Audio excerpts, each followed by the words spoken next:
Hi everyone, in front of me I've got REALME V60 Pro and let me share with you how to add the fingerprint to this device.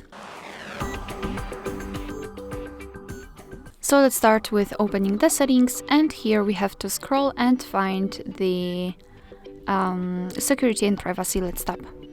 Then let's scroll and find device unlock and tap on face and fingerprint unlock.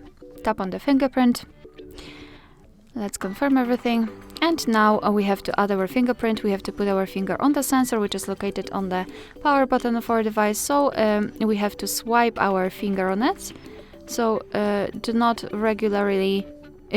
try to put your finger on it and do it all over again, because here we have to kind of swipe our finger on the sensor. All right, so we've got it. Let's tap on done. And here we've got the fingerprint section. So this is the fingerprint we just added. We can rename it or remove it. Here we can add our fingerprint. We can decide for what we want to use our fingerprint for. So, and the customization.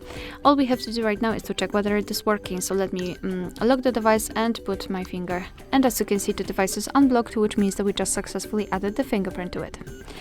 Alright, so that will be all. Thank you so much for watching. I hope that this video was helpful, and if it was, please hit the subscribe button and leave the thumbs up.